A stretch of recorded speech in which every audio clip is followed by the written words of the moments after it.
इस पॉडकास्ट से पहले भी, क्योंकि आप काउंसलिंग सेशंस भी लेते जी हैं और उन सेशंस के दौरान आपने कहा कि सबसे मुश्किल चीज़ जो है वो ये है कि किसी को या तकलीफ दे कि कोई शिज़ोफ्रेनिया का पेशेंट हो जाए या बाइपोलर का पेशेंट हो जाए। अब ये शिज़ोफ्रेनिया का पेशेंट कौन होता है, उसके क्या ख्यालात होते हैं? सादा सादा सी बात बताता हूँ, बहुत डिस्क्रिप्शन से बड़ी कॉम्प्लिकेटेड हो जाती हैं, लेकिन आमतौर पे ये समझिए कि ऐसे जो मरीज़ होते हैं उनको हीरिंग्स आने लग जाती हैं, कानों में विस्परिंग आती है, अच्छा। ईवल विस्परिंग आती है, कुछ लोगों को घंटियों की आवाज़, इस किस्म की चीज़ें हैं, कुछ लोगों को कोई मर्द या औरत कान में कुछ बताने लग जाता है, और फिर कुछ लोग होते हैं जिनको दिखाई देने लग जाता है, प्रोजेक्शंस होने लग जाती हैं। अच्छा। जिसको आमतौर पे हेलुसिनेशंस कहा जाता है। उसमें जो इनिशियल स्टेजेस होती हैं वो ह्योले नज़र आना, शेप्स नज़र आना, डिफरेंट काइंड की shapes, dark shapes, black shapes, आंखों के आगे आंखें बंद करते नज़र आती हैं, कभी कभी आंखें खोल के नज़र आने लग जाती हैं। और फिर इसकी एडवांस स्टेजेस में आपके सामने फिर एंटिटीज़ आ जाती हैं, एंजल्स आ जाते हैं, बुजुर्ग आ जाते हैं, अपने अपने फेथ सिस्टम के हिसाब से। जो गोरे हैं, जो बिलीव नहीं करते, उनको एलियंस वगैरह की इस तरह की कि मेरे पास एनुनाकी आ गया, रेप्टिलियन आ गया, उसने कहा मैं फलां गैलेक्सी से आया, अक्सर इस तरह के केसेस देख रहे हैं, ब्लॉग्स वगैरह बन रहे हैं, उनके पीछे लोग लगे हुए हैं। फिर पाकिस्तान में, इंडिया में शिज़ोफ्रेनिक पेशेंट्स जो होते हैं वो खप्ते अज़मत का सहारा लेते हैं, और आमतौर पे शिज़ोफ्रेनिक जो होता है, और ये शिज़ोफ्रेनिया इतनी पुरस्कार बीमारी है कि ये आमतौर पे जेनेटिक भी होती है, मेरे अपने अंडरस्टैंडिंग है, आई डोंट नो कि मेडिकल फैक्ट्स क्या हैं, यानी अगर माँ बाप के पीछे फोर फादर्स में से कहीं से आ रहा है, एपिलेप्सी वगैरह इस किस्म की चीज़ें आ रही हैं, तो शिज़ोफ्रेनिक बच्चा निकल सकता है। लेकिन ये प्रैक्टिस से भी बहुत ज़्यादा हो जाती है, स्पिरिचुअल प्रैक्टिस से। अच्छा। जिन ऐसी स्पिरिचुअल प्रैक्टिसेस जो पार्स लेने के लिए की जाती हैं, और पार्स पे दो सेक्ट बने हुए हैं हमारे यहाँ, कल्ट बने हुए हैं। एक होते हैं जो कहते हैं जी हमने रूहानी ताकतें लेनी है, वो निकलती है शाख अमलियात वगैरह में और ऐसी चीज़ों में, सही। और हम शिज़ोफ्रेनिया पे रहेंगे सारे मामले। काले जादू करने वाले, टूने टोटके करने वाले, औरतें हैं, मर्द हैं, वो सारे इस तरफ निकल जाते हैं। फिर एक लोग होते हैं जो अपने आप को थोड़ा हायर हायरार्की में रखते हैं, वो कहते हैं जी हमने कोई नहीं किसी को मुसक्खर करना, हमने जिन वगैरह नहीं चाहिए, हमें भूत वगैरह नहीं चाहिए, और हमने ना किसी पे दम दरूद तवीज़ करने हैं, हमें तो रूहानी ताकतें चाहिए। ऐसे लोग होते हैं जो कहते हैं जी हमें ज़ियारत होनी चाहिए।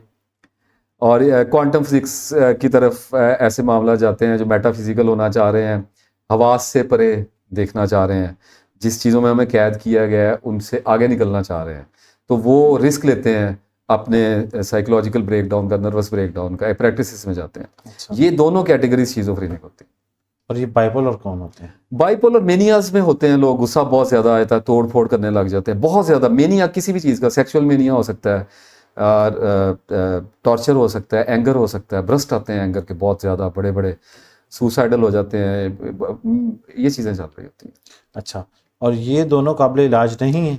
नहीं, इलाज भी एक टेक्निकल टर्म है। शिज़ोफ्रेनिया में प्रोजेक्शंस इतनी हॉरिफिक भी होती हैं कि एक तो खाली ऐसे है ना कि कुछ लोग प्योर क्लासिकल शिज़ोफ्रेनिक होते हैं जो कभी भी अपने बारे में गलतफहमी का शिकार नहीं होते। ठीक है। वो पे जाते रहते हैं डॉक्टर्स के पास, इलाज कराते रहते हैं। ऐसे लोग होते हैं जिनको आपने कभी सुना होगा, ऐसी एक टर्म मैं आपको बताता हूँ, आज आप हैरान होंगे कि जी मेरे कपड़ों पे खून के छींटे नजर आते हैं। हाँ, ये वैसे मैंने सुना है। शिज़ोफ्रेनिक हाँ। नजर आने लग जाता हाँ है। जी। अच्छा, मैंने ना कुछ पिछले दिनों, मैंने इससे पहले भी किसी पॉडकास्ट में इसको डिस्कस किया है। मैंने पिछले दिनों से कुछ एक नई तर्ज की वीडियो सोशल मीडिया पे देखी। जी।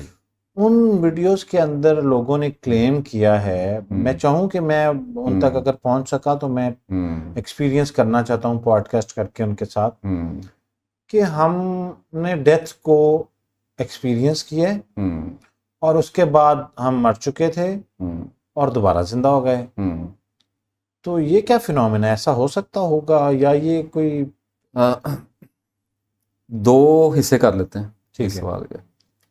शिज़ोफ्रेनिया को मैं थोड़ा सा इसमें आगे लेके जाता हूँ, वहाँ से नियर डेथ एक्सपीरियंस। चले, ठीक है। शिज़ोफ्रेनिया में फिर कुछ हेलुसिनेशंस ऐसी होती हैं जो बहुत ज़्यादा कर्बनाक होती हैं। सही। उनमें आपको बॉडीज़ पे जैसे कुछ लोगों को आंखें ही आंखें नज़र आने लग जाती हैं, ओके। और कुछ लोगों को सांप नज़र आते हैं, कुछ लोगों को बिच्छू चलते हुए नज़र आते हैं, स्नेक्स गले में लिपटे होंगे, टांगों पे चढ़, इस किस्म की चीज़ें। मैं कुछ सिम्टम्स को अच्छा, भी, ये वो मतलब फिजिकली फील भी कर रहे होते हैं कि? ऑब्वियसली अच्छा। सेंसेशंस हो रही होती हैं उनको, अच्छा। सारा कुछ हो रहा होता है। ओके। सेंसरी परसेप्शन है ना, मिस फायर करना शुरू करता है ठीक है। अगर सेंसर मिस फायर करेगा वो कुछ भी कर सकता है आपके साथ। ठीक है। वो आपको, आपके साथ जिन पर ही सब कुछ, आपकी बॉडी पे भी, बाहर भी, अंदर भी, सब कुछ करा सकता है। सही। तो मैं कुछ सिम्टम्स को बयान करना नहीं चाहता, अब आप इस बात को शायद अंडरस्टैंड ना करें, मेरे साथ ये वाक़या होता है कि मुझे जो सुनते हैं लोग, उनमें शिज़ोफ्रेनिक भी होते हैं। वो नफ्सियाती आमतौर पे सेंसिटिविटीज़ का शिकार होते हैं पहले। Okay. ऐसे लोग जब सिम्टम कैच करते हैं तो वो एक्सपीरियंस करने लग जाते हैं। Okay. So that is why मुझे बोलने में बड़ी एहतियात करनी पड़ती है। सही, ठीक है। तो इसमें ये होता है कि ये जो कैटेगरी है ये तो अपना इलाज कराती रहती है, मेडिसिन खाते रहें, कुछ हद तक काम डाउन रहते हैं, इसमें फिर एपिसोड उनको कम आ रहे होते हैं। आप यूँ समझें, शिज़ोफ्रेनिक पेशेंट अगर मेडिसिन ले रहा है, साइड इफेक्ट तो आ रहे होंगे उसको, साइड इफेक्ट्स का शिकार होते हैं लोग, बहुत सारी चीज़ें, क्राइंग एपिसोड्स आ रही होती हैं, लेजीनेस आ रही होती है। ये जो सिम्टोमेटिक लोग होते हैं, ये जब पेशेंट से साइकियाट्रिस्ट से मेडिसिन लेते हैं तो कुछ हद तक काम डाउन रहते हैं, ज़िंदगी गुजरती रहती है, प्रॉब्लम्स आते हैं साइड इफेक्ट के, लेकिन इस जगह पे आके हम ये कहते हैं कि आप साइड इफेक्ट को अफोर्ड कर लें, कम से कम आप फंक्शनल थोड़े बहुत रहें। ये बड़ी कर्बनाक डिजीज़ होती हैं। सही, ये कुछ जो 2 कैटेगरीज आपको मैंने बताई हैं, सही, ये जो अमलियात की तरफ निकलते हैं और ये जो इधर निकलते हैं क्लेयरवाइंट्स और ये स्पिरिचुअलिटी की तरफ, ये लोग इतने बड़े शिज़ोफ्रेनिक होते हैं। शिज़ोफ्रेनिक आदमी के पास अगर नॉलेज भी आया हो, देखें ये कोई पाबंदी नहीं है, बाइपोलर भी नॉलेजेबल हो सकता है, शिज़ोफ्रेनिक भी नॉलेजेबल, शैतान भी नॉलेजेबल होता है, ये कोई कैद नहीं है। प्रॉब्लम ये पड़ती कि ये लोग करते क्या हैं कि अपने शिज़ोफ्रेनिया को स्पिरिचुअलिटी में कैमोफ्लेज करते हैं और उसको प्रेजेंट करते हैं कि ज़ियारतें हो, आप किसी भी जगह पे दे लें, हर गली मोहल्ले में एक आधा शिज़ोफ्रेनिक आपको बैठा नजर आएगा इस किस्म का, जो क्लेम्स कर रहा होता है, हाज़री की क्लेम्स, और उसके बाद सच्चे ख्वाबों के क्लेम्स, और उसके बाद ये क्या कहते हैं इसको, इस्तिखारे वगैरह के क्लेम्स, और फिर मौकलात के क्लेम्स, और जिन्नात को काबू करने के क्लेम्स। और मैं तो बात नहीं करना चाहता, कुछ वीडियोस आजकल आ रही हैं जिसमें लोग जिन्नात की भी बातें, आजकल बहुत ट्रेंड चल रहा है। हाँ, टोटल शिज़ोफ्रेनिया है, ठीक है, टोटल शिज़ोफ्रेनिया है। कुछ दुनिया में माफौकुल फितरत वाक़यात होते हैं, आपने नहीं कभी देखा। हाँ, हम सर मैंने आपके बारे में पेशीन गोई कर दी ना, ये मैंने कशफ कर दिया ना आपको कि आपने नहीं देखा। ठीक, आप मुझे झूठा कर सकते हैं, मैंने ऑन कैमरा आपको कहा है कि यू आर बाउंड, कि मैंने आपको जो कहा है वो सबके लिए कह दिया। आप किसी आदमी को बैठ के कहें, आपको हमेशा दूसरे ने देखा हुआ नजर आएगा, या आपको किताब में लिखा हुआ नजर आएगा, या आपको उसने देखा, उसने देखा, उसने देखा। मैं यहाँ पे मीडिया पे बैठ के कह दूं कि मेरे पास 4 जिन्न है, अब मैंने एक ऐसा दावा किया जिसको परखने का आपके पास पैमाना ही कोई नहीं है, तो इसका मतलब है कि मैं बेशर्म हो गया, मैं जो मर्जी करूं। झूठ की तो कोई लिमिट ही नहीं है ना। मैं रात को मैं आपको बिठाऊंगा, रात को मुझे ख्वाब आया और मेरे पास बुजुर्ग हस्तियां आती हैं, आप मेरा क्या उखाड़ लेंगे जनाबे वाला। मैंने अल्लाह रसूल को बेचना है, तो मैं 1 मिनट में वो लाइन क्रॉस कर गया, उसके बाद मेरा ईमान खत्म हो गया। मैंने जो लास्ट टाइम आपको पिछले एपिसोड में हुज़ूर सल्लल्लाहु अलैहि वसल्लम की ज़ियारत वाली बताई, इतनी मिसअंडरस्टूड हुई है वो, टिकटॉक की वीडियोस पे वो वायरल हो गई, मैंने देखी, शायद आपकी ही थी वो चैनल पे, और लोग नीचे माशाल्लाह माशाल्लाह माशाल्लाह। और मेरा मकसद ये था कि मैंने 4 बार आप सल्लल्लाहु अलैहि वसल्लम को मुख्तलिफ हुलिया मुबारक पे देखा था। मैंने बताया इसलिए था कि ये बड़े हौसले की बात है, आप हर ज़ियारत पे नहीं कह सकते। तो मैंने तो एजुकेशन के पर्पज से बताया, लोगों ने उसको क्लेम के तौर पे ले लिया। मुझे एक साहब ने कहा जी आपको मैंने ज़ियारत करने के लिए आना है, मैंने किस लिए कहते हैं आपको, मैंने कहा यार खुदा के बंदो, मैंने किस मकसद के लिए बनाया, मुझे जहन्नम में फेंकवाने की तैयारी कर ली है, किस गड़े में मुझे धक्का देने लगे हो। तो इस हवाले से मैं ये बात कर रहा हूँ कि आप जब किसी आदमी के सामने बैठते हैं और वो आपको बताता है कि वो कुछ है, तो आप बड़े आराम से ये बात एज्यूम कर लीजिएगा कि वो बिल्कुल है और वो झूठा है, वो झूठ बोलता है। एक तो ये शिज़ोफ्रेनिक लोग हैं, अल्लाह करेगा इनके भी कोई इलाज निकल आएंगे, कुछ अल्लाह कर देगा, कुछ कैटरिस्ट कर देंगे, लेकिन जब तक ये नहीं हमारे काबू आते, इन भेड़ों को पकड़ नहीं लेते हम तक, तब तक ये क्लेम्स कर रही हैं मार्केट में बैठ के, इनका हम कुछ भी नहीं कर सकते। और इसके बाद जो बाइपोलर हैं उनकी भी मेडिसिन से इलाज हो जाता है। अब आपका जो क्वेश्चन का दूसरा हिस्सा था कि नियर डेथ एक्सपीरियंसेस 100% ये डिप्रेशन की वजह से होते हैं, इसको पैनिक अटैक कहते हैं। पैनिक अटैक का मतलब, अब देखें ना, कोई शिज़ोफ्रेनिक को पैनिक अटैक हो गया, उसने तो अब मेरे जैसे बंदे को हो गया। अब मैं तो चालाक भी बहुत हूं, मैंने तो मार भी बड़ी खाई है, मैंने डिप्रेशन भी भुगता है, मुराकबे भी मैंने किए हुए हैं। अब मेरे जैसे बंदे का ना आपको सर नहीं मिलेगा कहीं पे। अब मैं कुछ भी कर सकता हूं, अल्लाह के सामने खड़ा होना ना, तब की तब लोग कहते हैं अच्छा तब देख लेंगे। अब मैं करूंगा क्या कि मैं अपने पैनिक अटैक को नियर डेथ एक्सपीरियंस बना के दिखाऊंगा, और वो बिल्कुल मौत के मुतरादिफ होता है। कैसे हो सकता है जब अल्लाह ताला ने मौत का दरवाज़ा सर दूसरी तरफ एंट्रेंस का गेट है, वहां से जाने के बाद वापसी नहीं होती है।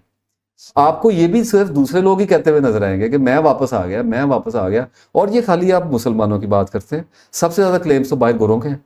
हाँ जी। नियर डेथ एक्सपीरियंस आप लिखें यूट्यूब पे, गूगल पे लिखें, सबसे ज़्यादा क्लेम तो है ही उनका कि मुझे क्राइस्ट नज़र आए और मैं गया और वो टनल थी और ये था, विजन आए और उसके बाद एकदम मुझे झटके लगे और मैं वापस आ गया और उसके बाद कोई प्रीस्ट बन गया। कुछ भी नहीं है, साइकोलॉजिकल है, कुछ भी नहीं। वैसे नासिर साहब, रूह जिस्म से अलहदा नहीं होती? हर रोज़ होती है, हर रात होती है।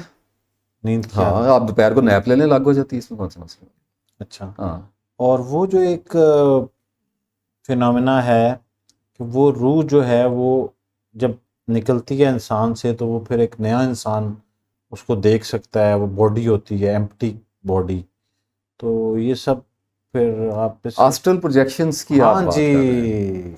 आस्ट्रल प्रोजेक्शन इतना पुराना हो गया कि मैं आपको फ्रैंकली अर्ज करूं कि सम टाइम, आपको नहीं कह रहा, लेकिन हम कई हज़ार साल से वही क्वेश्चंस और वही सारा कुछ ही करते चले और ये आस्ट्रल प्रोजेक्शन एंशियंट है और साइकोलॉजिकल ब्रेकडाउन है। मैं आपको 2 दिन मुराकबा करूँ, आपको आस्ट्रल प्रोजेक्शन हो जाएगी। इसकी मेडिटेशन होती हैं, आप सांस में थोड़ा बहुत चेंज करेंगे, आपको आस्ट्रल प्रोजेक्शन कुछ ऐसे मौजूआत हैं क्योंकि आपका बहुत पुराना ताल्लुक है तहकीक से, इल्म व तदरीस से, रिसर्च से, तो आपको लगता है कि ये बड़ी पुराने दौर की बात है। मैंने ये तो 7 साल पहले देख ली थी ये बात। अभी हम पॉडकास्ट से पहले मैंने आपसे जब डिस्कस कर रहे थे तो आपने कहा ये नियर डेथ एक्सपीरियंस पुरानी है यासिर, लेकिन सोशल मीडिया आने के बाद बहुत सारी चीज़ें लोगों को नई नई लगने लग गई। ऐसे ठीक है, फैशन भी अपने आप को रिवाइव किया करता है, इसी हाँ। तरीके से स्पिरिचुअलिटी भी अपने आप को रिफ्रेश करती है।